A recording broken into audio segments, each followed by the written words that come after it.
Thanks everybody for joining us. This is the second in a series of Twitter Spaces that O1 Labs is running to talk about zero-knowledge proofs in the context of use cases. So one of the reasons that we in this series is because, like many of you, we've been to all the fantastic conferences over the last few months and been on various online forums, and there's masses of really deep technical conversation going on about ZKPs, which is great. We love nerding out about that. We're a high technical company, but there's probably still a bit of a shortage of use case discussions, and I think we're kind of at that stage in the technology where it's just about ready for prime time. And so we're going to have a lot more advances in the technology, but we're ready to think about how this gets adopted and where the killer use cases are going to be. So that's why we're interested to talk about use case specific conversations going forward. We talked about identity last week. We were going to chat about the role that zero-knowledge proofs can play in financial reporting and risk control. Obviously inherently in a normal month, a fairly dry topic. But right now, of course, it's all the talk of the market because we're trying to ensure that centralized entities are reasonably safe to do business with following the collapse of FTX and other things that are going on that may or may not ultimately have really bad outcomes. So yeah, that's the topic for today. And obviously, when I say it's all the talk in the market, Vitalik published a paper on it along with, I think, input from CZ over the weekend, and lots of other commentary going on. So just a quick introduction. I'm Phil Kelly. I run business development for O1 Labs. I'm here with Brandon Kase. Brandon, you want to introduce yourself? Hello. Yeah, I'm a founding engineer of O1 Labs, and I guess I'm kind of behaving in an architect's capacity right now. And I guess we should say O1 Labs incubated Mina protocol and is very involved in the Mina ecosystem. And we're also, right now we're focused heavily on building out the ZK app infrastructure on Mina and building Snarky.js and other ZK related tooling to help folks build interesting ZK applications. I don't know, Phil, anything else I missed there? No, that's perfect. And therefore, one of the reasons I'm really interested in this topic is because as some of these centralized players start to report more or increase transparency, there's likely going to be a really strong role for zero-knowledge proofs. So they'll want to prove things about their on-chain holdings without completely doxing themselves. You probably saw the controversy in the market this week about Grayscale saying, look, we're not going to show everybody, tell everybody exactly where our wallets are because there's a security risk in that. So you could use zero-knowledge proofs to prove to the market that you have wallets with these coins in, these tokens in, without doxing the underlying details, for example. You could have situations where you want to tell the market about your holdings overall, but you don't want to get into details because it could be competitively compromising, or it could be an attack vector for other market participants if they're kind of gaining the kind of market prices and market flow, and they might sell heavily against you. So you've got a high holding of a liquid asset. So again, zero-knowledge proofs could help there. And there's also a role in zero-knowledge proofs to attesting to Web 2 information. So as a centralized entity, you could flow information into an on-chain calculation, and the zero-knowledge proof could be used to attest to the fact that the information you were flowing in had the provenance you said it did, and it was trustworthy. So we can talk more about this. There's lots of different use cases for zero-knowledge proofs, hence our interest. Okay, so what we want to do today was really cover three broad topics. And by the way, love input from everybody else in the group. So, please just put your hand up if you want to contribute or ask questions. But the three things we want to talk about was first, by way of introduction, just setting out some of the principles of risk management that are used in traditional financial services to reduce the risk of insolvency of a financial institution. And then talk a little bit more about what we just got into a little bit, which is how those principles could be enforced using at centralized exchanges using proofs, including zero-knowledge proofs. And then we can dive a little bit deeper into the ZK section of Vitalik's paper from the weekend, because that's pretty cool. And one of the things I like about that is the fact that it talks about how to use proofs and ZK proofs to prove liabilities. So everybody naturally gravitates to a conversation about assets, but in a way, liabilities is kind of the anchor point. So I really like that section of his paper. All right, hold on. Go ahead, sorry. And just to add, Phil, and I mean, we mentioned this a little bit in the beginning, but I think there's also really interesting applications of ZK that Vitalik didn't talk such as bringing in like sort of signed information from oracles or other different sources, and kind of integrating that into either the proof of liabilities or proof of assets. Yeah, exactly. Okay, I'll chat a little bit here about. So, fun fact that I don't often boast about in the Web3 market. I was in the banking supervision world for a bit. So I've actually kind of done some supervision of banks and looking at whether they're financially sound and safe to do business with. And so I'll just talk about some of the very well-known principles from that, which are kind of starting to get discussed a little bit in the marketplace in the Web3 world.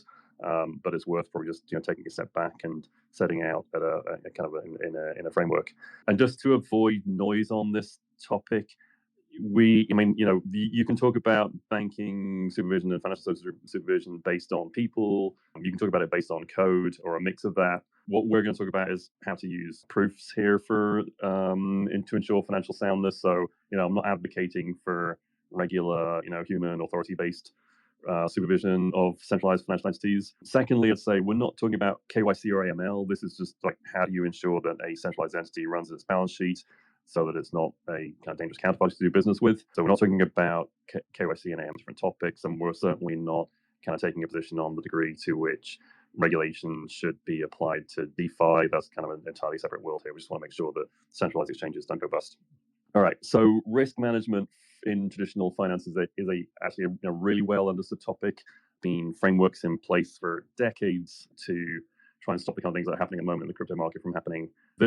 From my personal perspective, there's almost nothing new. I would say there is nothing new in terms of the kind of risks that are being incurred and are causing problems in the crypto market. They all appear to result from a failure to apply basic risk controls to centralized entities that just happen to be working with crypto. So, good news, I think the principles that people are starting to talk about, ensuring sound activities by centralized exchanges, there's already frameworks that will work to control those risks. Bad news, we kind of somehow got ourselves into a situation where we've got, multiple collapses and contagion going on in the Web3 market, but, hopefully it's fixable.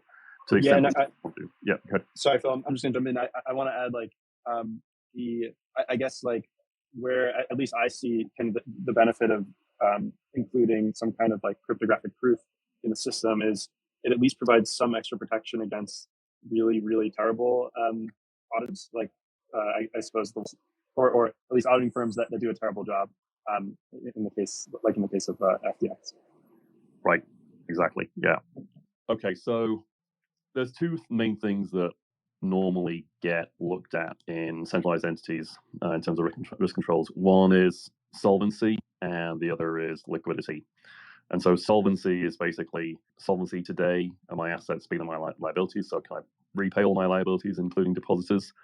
And liquidity is if my assets do exceed my liabilities, are my assets available to repay liabilities as they come due or as people ask for them? Or have I locked up my assets for 6 months and have a set of liabilities that people could recall today, which could either lead me just to be pushed into bankruptcy because I can't pay people, or force me into fire sales of assets that actually reduce my solvency and actually might lead to a shortfall in assets over the long run. So solvency today, solvency is make sure your assets are being liabilities. It can be solvency today, like literally what we got now. That's the kind of thing that's being discussed currently in the market. How could we have seen more about what I've had and the proof of reserves conversations that are going on? And for solvency today, you need to make sure you've captured all the assets. So are the assets on chain? They could be in wallets. Are some of them off chain but on balance sheet? So these centralized exchanges have the ability not only to have wallets, but also to have traditional exposure. So they could have taken crypto deposits and then turn them into fiat loans to Goldman, or they could invest in a NASDAQ index. And then finally, you can have off-balance sheet items. So there might be no loan, but the centralized exchange might invest into some huge over-the-counter option with a counterparty that could lead to a big debt in future. So you've got to make sure you captured everything. You've got to make sure you valued them fairly. So if I've got large holdings of illiquid assets, it's all very well to say, hey, I've 2 million of these tokens and the market price is X. But the reality is, if the entity tried to liquidate all those tokens now to repay a run on deposits, then they'd probably get way less than the market price for them. So the question then is, how do you value assets that are on the balance sheet or in the wallet? So that's solvency today. Are my assets bigger than my liabilities? Have I captured them all? Am I valuing them fairly? And then there's also a really important calculation, which is solvency tomorrow. So have I got enough excess to cover any losses I might make? And so, I could have a set of liabilities in the form of deposits. I could have taken the tokens and transformed them into other things, lent them to other companies, potentially swap them and be holding tokens that I don't owe back to depositors. So you need to understand the degree to which there's risk on a balance sheet that could lead to the centralized exchange not being able to repay liabilities, and look at things like overconcentration. Have I taken 10 million of deposits and I've got 9 million of it swapped into a really liquid token or lent to one counterparty that might not be able to pay me back? This is the next one is huge and is basically the problem I think behind a lot of the issues in the market at the moment. Related party exposure. Have I lent the money or the tokens to another group company or otherwise to an entity that maybe not taking completely sound credit decisions on?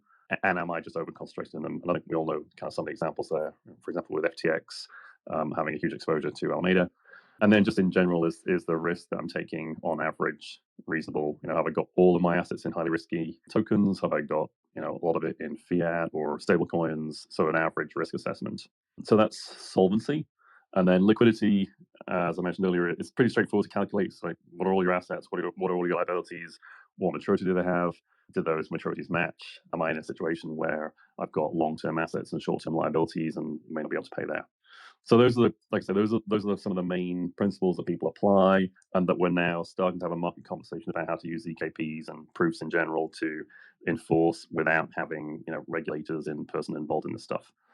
There's other safeguards just for interest that the traditional financial institutions employ: vetting management, ensuring that the books and records are accurate through internal and external audits. Brandon referred to the kind of potential to rely less on human good and skilled conduct there. So there's that side of things. There's also controls, which I think the crypto equivalent is multi-sig, but making sure a small group of people or individuals don't do things that essentially commit the bank's assets and make huge loans without the proper procedures.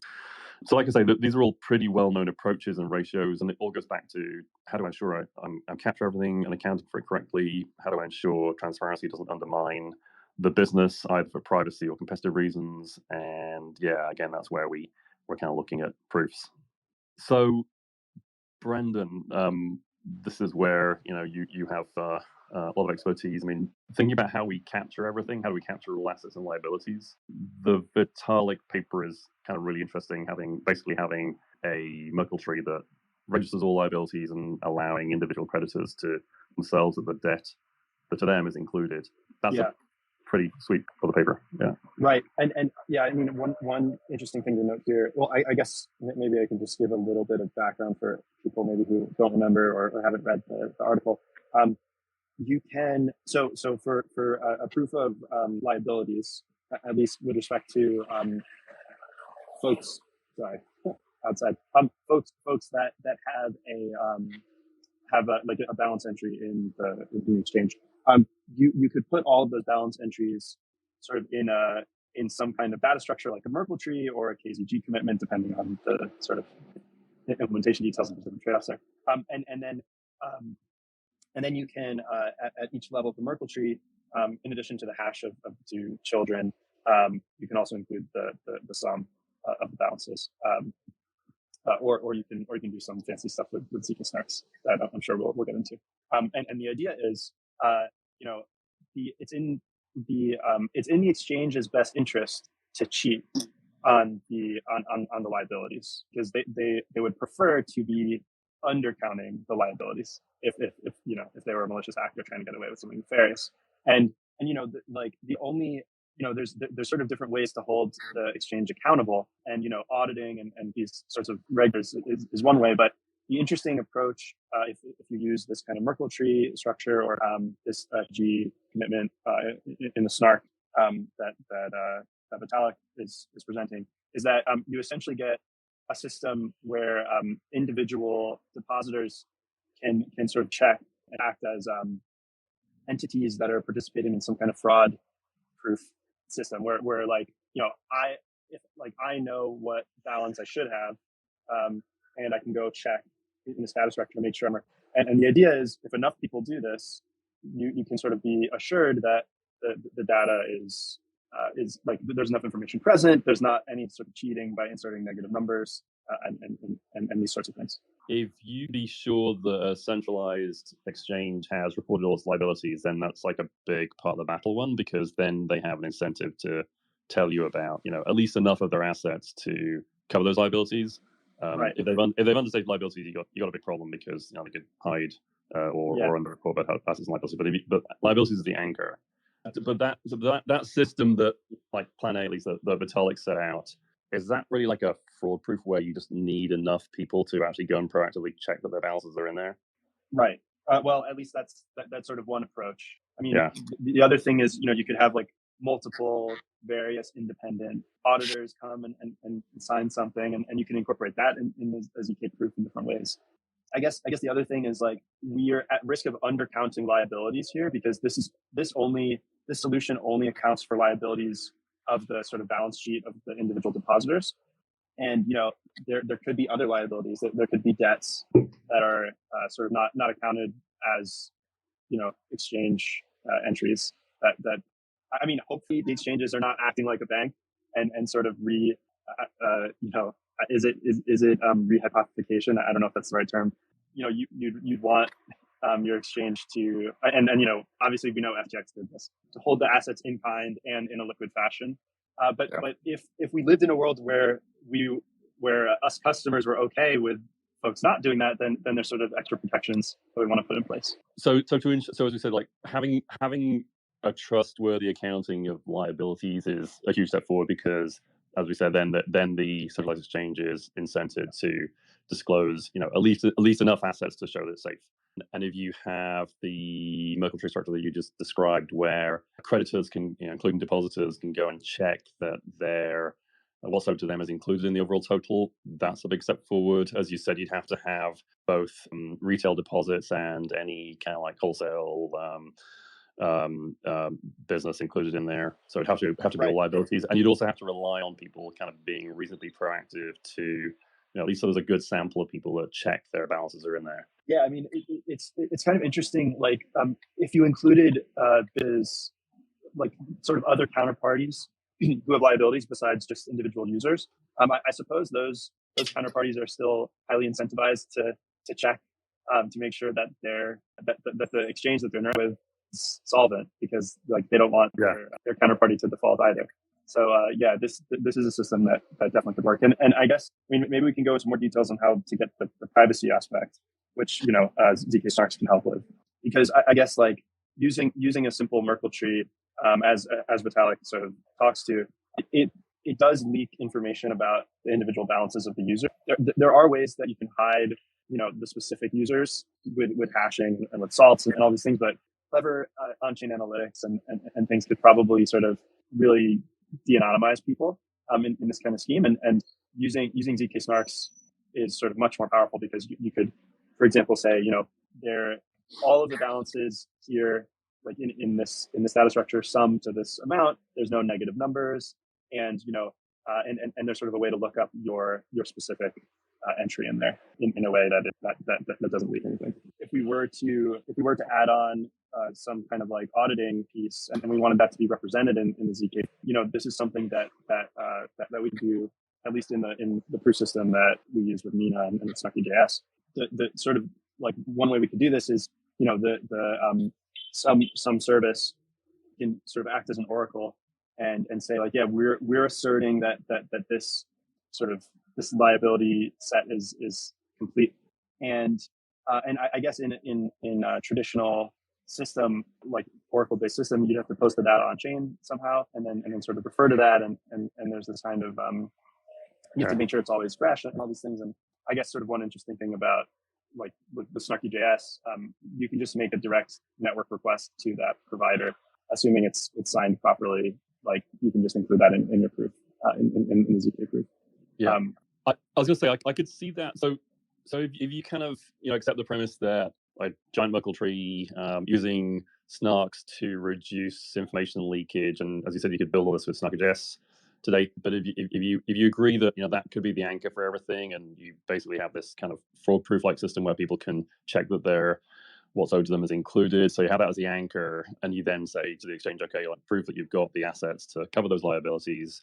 There'll be some assets that are on chain, and it's pretty straightforward to have the exchange essentially prove that they control wallets and prove what's in the wallets. You could add ZKPs to obscure some of the detail. Firstly, what the wallet addresses are, and secondly, maybe transform some of the data about what's in the wallets into more generalized statements. But they'll have off-chain assets as well, and that's in particular where I could see what you've just been talking about, where you have like real-world auditors and oracles of non-chain data being used to complete the picture on the data side. Yeah, it's interesting on the asset side.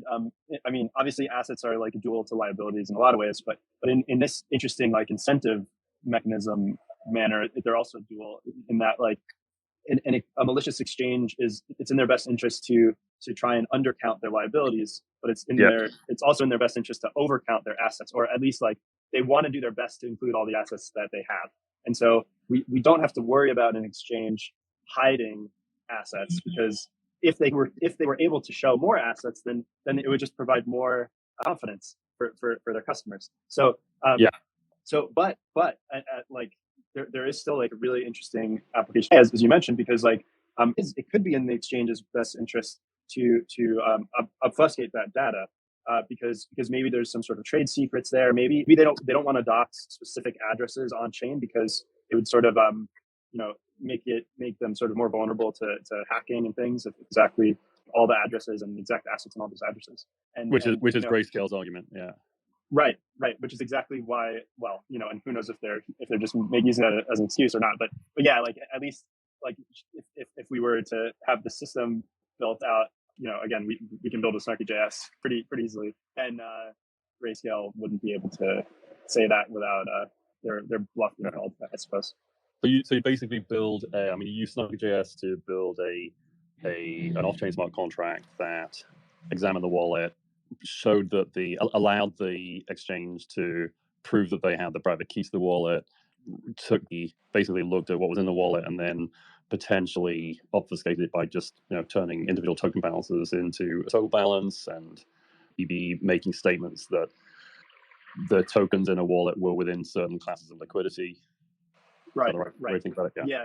So it really depends on like what we're trying to hide. So I guess I can just enumerate a few instances of this. So let's say like as I'm an exchange and I control 10,000 on-chain addresses, and really the information that I want to convey is that, for example, that like the ETH I hold is exactly it's like 1.3 million, for example. So that's sort of one thing we can do. And the way the ZKP is structured is it's like there exists this collection of private keys that I control that correspond to public keys that have all these assets in them, and the ETH balances of those assets equals whatever. And this is something that you can express easily in a ZKP.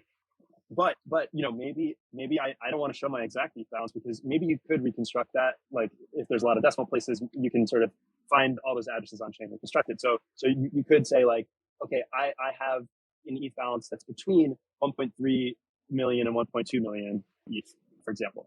But I'm not going to reveal exactly the amount. That's another thing we can do. Another thing you mentioned, like maybe we don't want to actually reveal the exact assets, because maybe for whatever reason we want to hide that, but we want to say these assets, like the market value of these assets within this high market cap group, total to be over $10 million. And that group could be like Bitcoin, Ethereum, and I don't know, Dogecoin or something.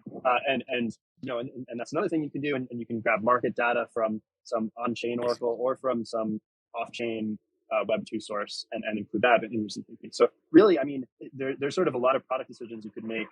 I guess the exchange would make where they would make choices of what they want to keep secret for competitive reasons, while still revealing enough information to give their clients confidence, and sort of like as you're saying, it's important to capture liquidity. Like we don't want a proof of assets that is bad is one where you just say like the market value of all the tokens I have is greater than some amount, because then you could include FTT tokens that have no liquidity, where you control the like a ton that are not circulating.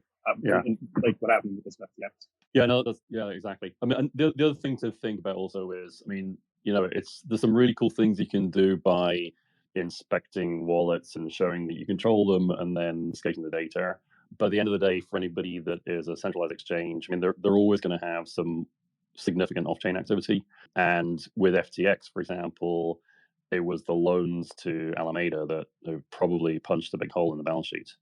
So, obviously that's an extreme example, but in general, as we were referring to earlier, you want some way for auditors to be able to attest to views of the off-chain activity, and we could with ZK oracles, and you might even be able to have some kind of a asset register or have third parties be able to say, yeah, we owe this money back to the centralized exchange, and you can count that as an asset.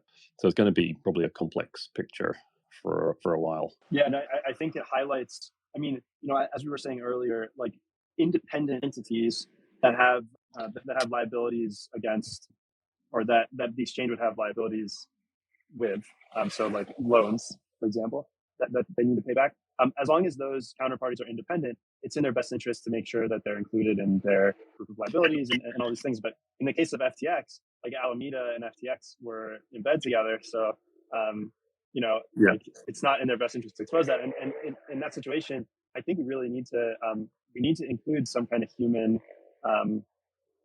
like regulator, auditor in the picture. At least if with these kinds of centralized exchanges, there's kind of no avoiding it. And well, like as you were saying, we can still include those sort of signatures as part of this like big ZK proof that we create. Right. Of course, the ideal would be that the centralized exchange doesn't get into a position where it has a huge exposure to a related entity. Or huge secret exposure. I was kind of wondering if one of the ways in which you could enforce that would be to have you set up a centralized exchange so that the only way it can enter into legally new assets and liabilities is through a digital identity. So it declares to the world, you can't do business with this unless it's been signed by this DID, and therefore there's a register there, and the DID can keep that register private, but it could all attest to whether a capital adequacy, solvency, liquidity calculation included all assets and liabilities. It's a bit futuristic, but I kind of wonder if there's something there that might work in the long term.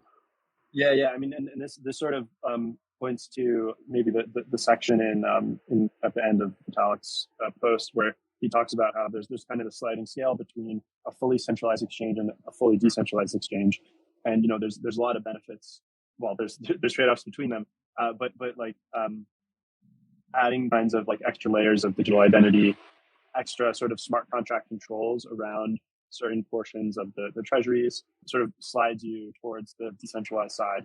And I think like ZKPs are a really interesting tool to also help you sort of slide on some axes towards the like fully trusted, like trustless, decentralized side of things, while still maintaining a lot of interesting benefits of having a decentralized exchange.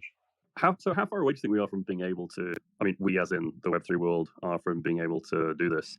Well, when I say this, I mean there's like the giant Merkle tree for the liability side. There's like the proof, potentially obfuscated proof of on-chain assets by in wallets that you control. There's the oracleization of statements by real-world auditors about the off-chain balance sheet. So I mean, there's sort of like how much time do we need to like give centralized exchanges to actually sort of allocate resources to sorting out what are their liabilities and assets and like naming them and giving them some sort of identity and on all these things. But as far as like from the software side and an engineering angle, I think like the ZK tooling space is very early, obviously.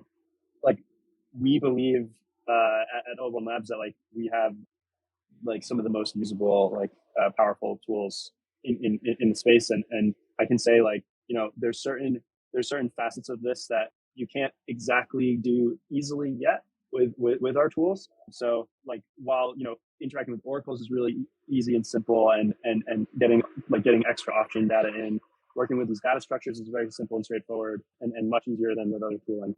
There are certain sort of working with foreign curves, foreign to like native Mina curves is something that we're still working on like building custom gates for, and which essentially means like being able to interact with them in a performant enough way for them to be usable. So for example, right now, like it would be difficult to attest to information on Ethereum or Bitcoin or other chains from within like a Snarky.js like Nina CK app group. But that's something that we're actively working on, and soon we'll be able to. That's on that's on the near-term roadmap. So that's pretty hopefully pretty close on that. Yeah. So I don't know. I mean, within less than. Well, I don't know if I should make any sort of conjectures on dates. Yeah, no, it wasn't asking for not really roadmap technology. I was just thinking about the size of it. Not from a roadmap perspective, but from when would a like centralized exchanges reasonably be able to deliver on something like this? I suppose there's space for like new players who start from the ground up, like doing things right. I think that's sort of an interesting, if any of you like want to start a business, like, I think there's probably space for that kind of exchange to exist. And, and I think one could build that from scratch within a year and include all of these like nice sort of proofs alongside those things. So. I mean, that liability Merkle tree, I mean, you could couldn't you just build a standalone ZK smart contract?